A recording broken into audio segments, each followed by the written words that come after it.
Witajcie w Smart City Navigators, podcaście o innowacjach, zrównoważonym rozwoju i najnowszych technologiach.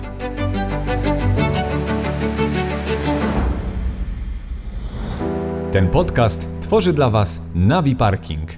Piotr Przybysz, z branżą budowlaną związany od najmłodszych lat. Pracował zarówno po stronie generalnego wykonawcy, jak i inwestora. W budownictwie od zawsze frustrowało go to, że większość rzeczy musiał robić analogowo, więc postanowił to zmienić. Tak zrodził się pomysł na platformę Binderless, od początku zaprojektowaną z myślą o inżynierach pracujących przy inwestycjach budowlanych. Dziś pełnoetatowo pracuje nad rozwojem startupu, starając się dołożyć swoją cegiełkę do cyfryzacji branży. Powitajcie Piotra Przybysza w najnowszym odcinku podcastu Smart City Navigators. Witaj Piotr. Cześć. Na początek, co u Ciebie słychać? No, dzieje się bardzo dużo. Tworzenie startupu to jest bardzo szybka przygoda, no i bardzo zwinna, bo cały czas planujemy i weryfikujemy, czy idziemy w dobrą stronę. I oczywiście mam nadzieję, że zmierzacie w dobrym kierunku. Nie, no tak. Każdego tygodnia widzimy, że poruszamy się do przodu, zdobywamy coraz więcej klientów, no i ogólnie zajmujemy się cyfryzacją branży budowlanej. I to jest dosyć ciekawy temat, że tak powiem, nie do końca znany, nie do końca popularny, ale fajnie, że jesteś dzisiaj z nami, że przybliżysz ten temat. No właśnie, a propos branży budowlanej. Jak do branży budowlanej, właśnie szczególnie jak Ty i Twoja organizacja, jak wdrażacie nowe technologie? No, ogólnie samo wdrożenie to zaczęliśmy od weryfikacji problemu, no bo można samemu stworzyć problem i szukać na niego rozwiązanie, albo można zauważyć problem i potem zweryfikować, czy ten problem występuje tylko u nas. Ja akurat wywodzę się z branży budowlanej, pracowałem, myślę, że w wielu przekrojach tego zawodu, od pracownika na budowie, po kierownictwo i po nadzór inwestycji, od strony właśnie inwestora. No i zauważyłem, że tak jak pewnie tutaj słuchacze też się ze mną zgodzą, największy problem wśród ludzi to jest właśnie komunikacja. I ten sam problem występuje właśnie w branży budowlanej. No i zauważyłem ten problem i w momencie, kiedy moje otoczenie znajomych działało w startupach, właśnie w Google for Startups i dla nich to było coś normalnego, że jak widzą problem, to robią rozwiązanie, no tak jak mi opowiedzieli o tej sytuacji, to stwierdziłem, że tak samo ja mogę odpowiedzieć na problemy, które spotykają wielu inżynierów każdego dnia. I tak powstało Binderless. Historia tego jest dużo dłuższa, ale głównie wywodzi się problem komunikacji z tego, że ponad 60% osób w branży budowlanej to są osoby 50+. No i my jako nowe pokolenie musimy pomóc jakoś gładko przejść do cyfrowego świata. No tak, bo jak sobie myślę o branży budowlanej, ja jako taki laik, to raczej bym nie łączył tego z jakimiś technologicznymi, cyfrowymi rozwiązaniami. Wy natomiast łączycie te rzeczy. Dokładnie. Tam wiadomo, działają maile, ale maile są często indywidualnymi torami, które giną tak naprawdę po zakończeniu całej inwestycji, czyli to jest właśnie te dane, których nie używamy, to jest nasza strata, czyli dla nas jako inwestorów na obiektach. Jeśli nie przetwarzamy danych w trakcie inwestycji, no to potem nie możemy ich użyć po to, żeby utrzymywać budynek. I w momencie, kiedy dane wskazują, że 94% informacji nie jest przetwarzana cyfrowo, no to my tych danych nie mamy. Czyli te dane są w postaci papierowej? Tak, to są w postaci papierowej, w umysłach wielu ludzi, którzy pracują, są to właśnie wypowiedziane słowa na jakichś mailach, telefonach, bo na budowie jest taki problem, że bardzo dużo firm się łączy, co nie? Ich wspólnym zadaniem jest wybudować coś, z czego potem ludzie będą użytkować. Więc w momencie, kiedy oni to wybudują, to oni jak najszybciej chcą uciekać stamtąd i iść na kolejny projekt, tak? A w momencie, kiedy ktoś jest inwestorem albo użytkownikiem, no to on chciałby, żeby przekazali mu te całe know-how, które wypracowali ci specjaliści z danych branży w trakcie inwestycji, nie? A jak to najlepiej przekazać? No właśnie stworzyć cyfrowe narzędzie, które będzie tak jakby zapisywało czas, dokumenty, historię i powiązane było z nowymi technologiami. Czyli wy gromadząc takie dane, prawda, załóżmy dla na przykład, nie wiem, dewelopera, później te dane komu możecie przekazać? Firmie bądź osobie, która użytkuje cały budynek, no bo to jest związane z przeglądami technicznymi, nie wiem, jak chcemy wymienić cokolwiek, to fajnie gdybyśmy mieli zbiór danych, że na przykład, nie wiem, chcemy wymienić okno, no to powinniśmy wiedzieć, jakie to jest okno, więc dzięki na przykład technologii OCR-owej możemy przeszukiwać wiele zbiorów danych, żeby właśnie znaleźć to, czego szukamy. No bo naszym głównym zadaniem jest scyfryzowanie obiegu dokumentów na inwestycji. To jest tak w prostym zdaniu. Podpinamy pod to technologię, tak żeby osoby pracujące na budowie nie miały problemu z przejściem z codzienności do cyfrowego świata. No bo od tego zaczęliśmy, tak nam powiedzieli klienci. Piotrek, to nie może być dodatkowa robota, to ma nam pomóc. I na przykład współpracujecie z dużymi deweloperami, z dużymi inwestorami, a może nawet z małymi deweloperami albo z ludźmi, którzy pojedyncze budynki na przykład budują?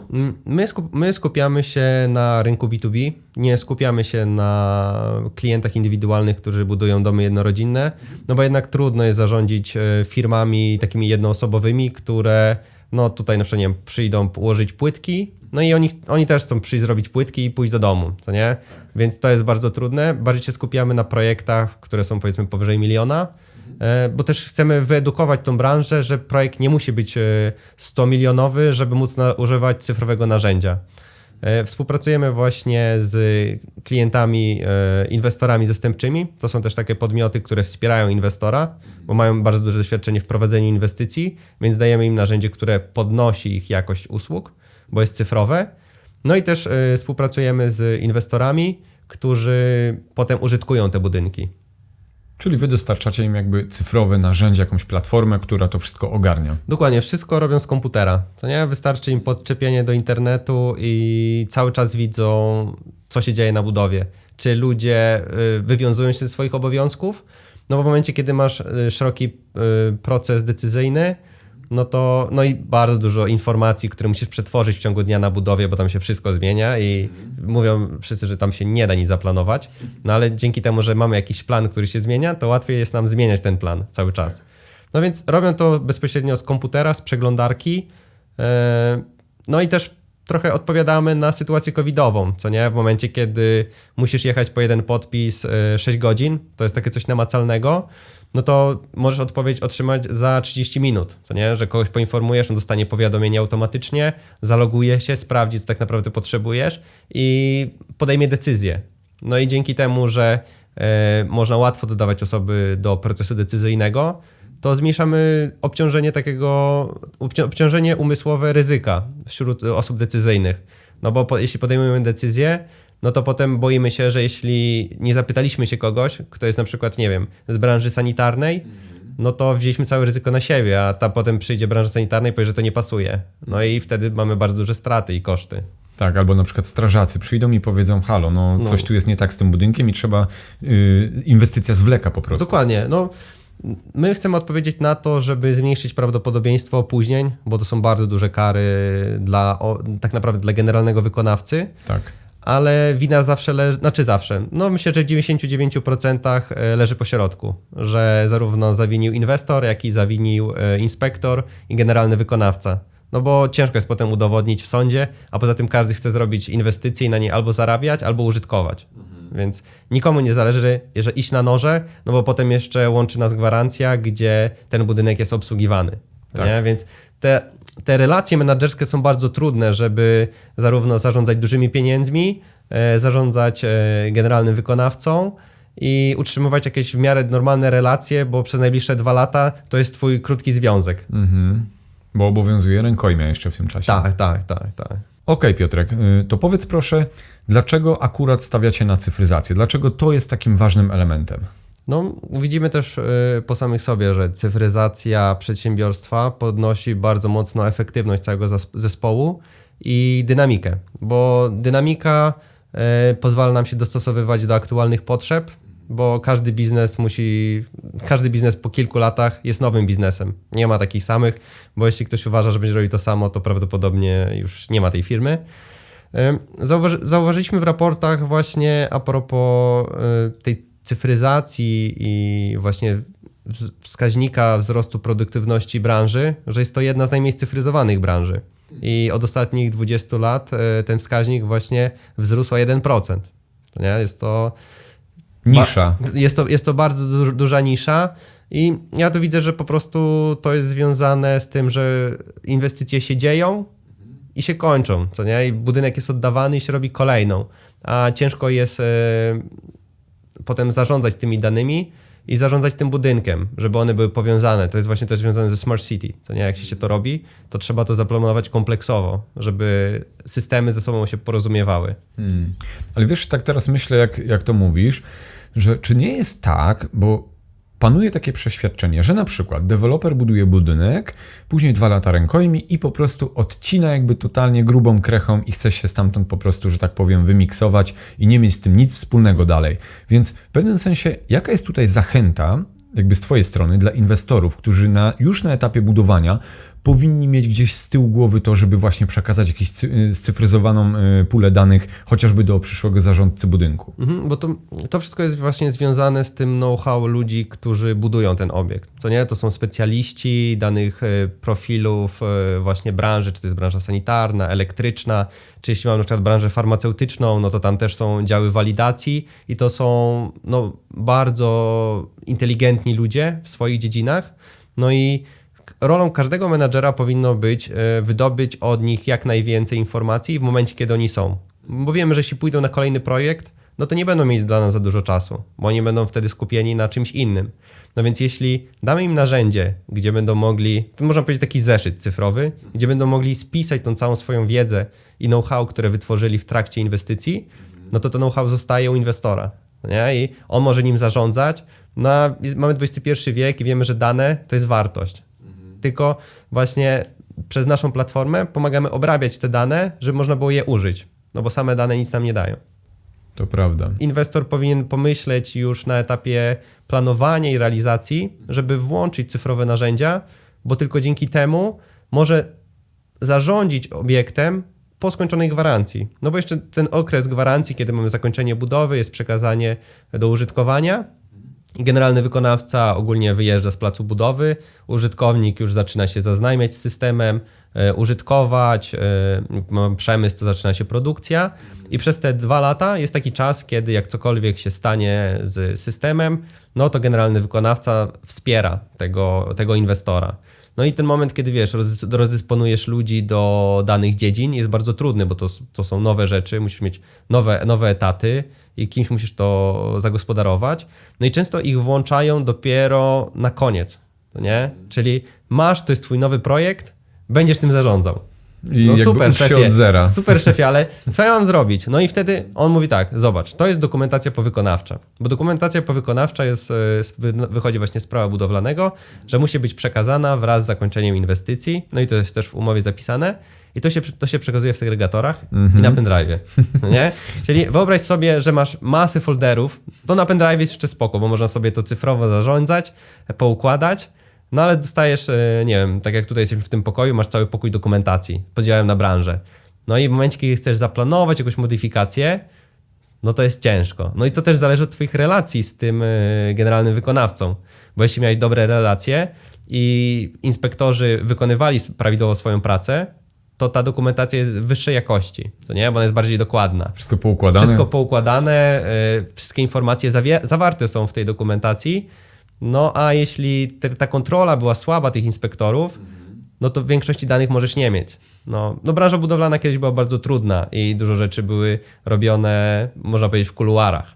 A dzięki temu, że dajemy cyfrowe procesy, to na bieżąco widzimy, kto pracuje, kto nie pracuje i jak się wywiązuje swoich obowiązków. No bo na koniec dnia, jeśli jesteśmy inwestorami, no to zależy nam, żeby na tego 1 stycznia, powiedzmy, nasz obiekt powstał i żebyśmy już zaczęli na nim zarabiać. No bo wykładamy bardzo dużo pieniędzy. Okej, w takim razie jak przeliczyć wartość tych scyfryzowanych danych? Wiesz co, to można przeliczyć poprzez czas zaoszczędzonych ludzi.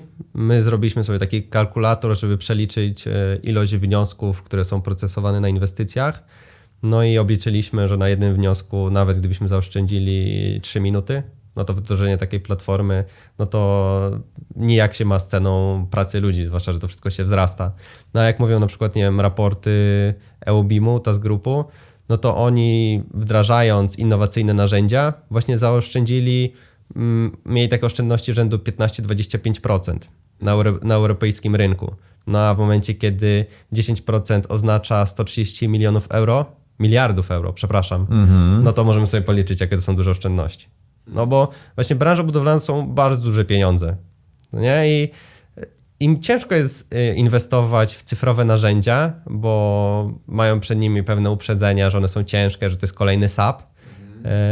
No i działają na starych zasadach i tak naprawdę jeden błąd na budowie opłaca całe oprogramowanie. Przez to, że pieniądze są duże i materiały cały czas rosną, to sama akceptacja tych materiałów, no to jest wydłużanie procesu. Jeśli na przykład, nie wiem, masz produkcję batonów, ile masz straty, jeśli przedłużyć ci inwestycję o 1 dzień? Zobacz, ile jednego dnia można batonu wyprodukować. Tak. Bardzo dużo. No i nie zarabiasz, no i jest problem. Więc można sobie łatwo to przeliczyć. Ale to często jest indywidualna kalkulacja, którą no właśnie wewnątrz firmy się robi. Nie? Ile nas kosztuje 1 dzień opóźnienia? Ile nas kosztują ludzie? Bo na koniec dnia za wszystkich ludzi i tak płaci inwestor. Pomimo tego, że generalny wykonawca płaci swoim ludziom, to i tak inwestor płaci za cały kontrakt. No właśnie, a klienta końcowego nie obchodzi, co tam się dzieje w trakcie procesu, tylko po prostu chce otrzymać gotowy produkt. Dokładnie, no i to jest trochę czasem takie błędne podejście, że mówimy, no wzięliśmy doświadczoną firmę, żeby tutaj nam to wybudowała i tyle. I to jest cała rola właśnie inwestora. W momencie, kiedy on nie chce się angażować za mocno w projekt, to bierze sobie taki podmiot, można powiedzieć konsultingowy, który nazywa się właśnie inwestor zastępczy i w ramach tego inwestora zastępczego wchodzi skład inspektorów i kierownika całego kontraktu, który jest tak jakby prawą ręką inwestora i on prowadzi wszystkie narady, zbiera wszystkie dokumenty, pilnuje tego generalnego wykonawcę, a wtedy schodzi to trochę z inwestora, że on nie musi mieć swoich inspektorów, więc to są takie dwa typy osobowości, które wspierają. Okej, to powiedzieliśmy na samym początku, że jednak branża budowlana to nadal jest jeszcze starsza branża, albo branża, która myśli w sposób, że tak powiem, już trochę zdezaktualizowany. Oczywiście wy to zmieniacie swoimi działaniami. I teraz jak ta branża budowlana, która wchodzi do nowego cyfrowego świata, jak to się wszystko ma chociażby do idei Smart Cities? No tu ogólnie kto tworzy Smart City? To tworzą nowi ludzie, którzy cały świat chcą utworzyć na nowo, można powiedzieć. W inny sposób chcą żyć, inaczej chcą zarządzać tymi miastami i robić to logicznie. Moim ogólnie taką misją właśnie w startupie Binderless jest właśnie umożliwienie młodym ludziom, którzy wchodzą w branżę budowlaną, spełniać się i efektywnie pracować. No bo oni są przyzwyczajeni do szybkiej pracy, dynamicznej i takiej, która pozwala im się rozwijać. No bo to jest problem, myślę, że większości zawodów, dlaczego młodzi ludzie ją zmieniają. Dlatego, że oni dalej pracują tak, jak kiedyś pracowali. W momencie, kiedy nawiązujemy to do Smart City, no to mówimy tutaj o długim procesie. Ciężko jest zrobić miasto w 1 dzień albo w 1 rok. To jest duża strategia do wprowadzania systemów. W momencie, kiedy budujemy Smart City, to już w momencie koncepcyjnym opracowujemy, jakie systemy mają się ze sobą porozumiewać. Tworzyłem, w ogóle sam Binderless powstał po budowie takiej inwestycji właśnie Smart City we Włocławku, gdzie właśnie byłem odpowiedzialny za cyfryzację transportu miejskiego, bo koncepcja była taka, żeby zwiększyć jakość transportu miejskiego, no i zmniejszyć też ilość dwutlenku węgla, no bo to są jednak pojazdy, które mogą użytkować większą ilości osób niż samochody. No i naszym zadaniem było właśnie połączyć komunikacją światłowodową sygnalizatory świetlne, czyli to wszystko, co mamy na skrzyżowaniach, żeby to było, można powiedzieć, w jednym miejscu. Wszystkie informacje, co się dzieje na danym skrzyżowaniu, kiedy samochody przyjeżdżają. W transporcie nazywają to bar diagramy, czyli podstawianie, kiedy jest zielone, kiedy jest pomarańczowe, czy tam żółte, kiedy jest czerwone. No i my to połączyliśmy z autobusami. Każdy autobus otrzymał komputer pokładowy, który mówił do tego skrzyżowania, gdzie jestem. I mówię tak, dojeżdżam do tego skrzyżowania. Ja mówię tak teraz na proste słowa, jak rozmawiają ze sobą komputery. I mówił do skrzyżowania, ja jestem 4 minuty od ciebie, za 6 minut powinienem być na przystanku. Na podstawie algorytmu matematycznego jestem w stanie wyliczyć, że się spóźnię. I mówię tak, i ten autobus mówi do tego skrzyżowania, jeśli możesz, to wysteruj mi tak sygnalizację, żebym mógł przejechać wcześniej, szybciej. No i te skrzyżowanie stara się skrócić zielone światło po przeciwnych torach i wydłużyć albo szybciej wprowadzić zielone światło w miejscu, w którym jedzie autobus. No bo ten autobus też mu mówi, będę skręcał w prawo, będę skręcał w lewo, będę jechał prosto i zarządzamy tym dynamicznie. Nie musi nikt tego robić. Ważne, żebyśmy mieli, no bo też zwróćcie uwagę, że autobusy najlepiej, kiedy przyjeżdżają na czas na przystanek. On nie może przyjechać ani za wcześnie, ani za późno. Dokładnie. Myślę, że to jest problem wszystkich osób, które na co dzień jeżdżą w ZTM-ie i tutaj pozdrowienia dla wszystkich kierowców, którzy nas w Warszawie transportują. No i w momencie, kiedy myślimy o Smart City, to musimy już myśleć na tym etapie koncepcyjnym. Co będziemy chcieli ze sobą połączyć, w jaki sposób może to wymieniać ze sobą dane i w momencie, kiedy już rozpoczynamy tą inwestycję, znajdziemy wykonawcę, który nam połączy te systemy, no to jemu też musimy dać cyfrowe narzędzie, żeby on nam wytwarzał informacje, co w tych systemach hardware'owo będzie istniało, albo jakie ustalenia były w trakcie inwestycji. No bo pewnie kojarzysz takie sytuacje, kiedy przychodzi ktoś nawet do ciebie do domu i chce ci remontować łazienkę, to pyta się, a dlaczego ktoś to tak zepsuł? Tak ładnymi słowami. Klasyka. No, a może wtedy nie dało się inaczej, co nie? A w momencie, kiedy wytworzymy dane, no to on może zobaczyć, no dobra, to jest tak, no bo tutaj szła taka rura i dlatego to tak zrobili.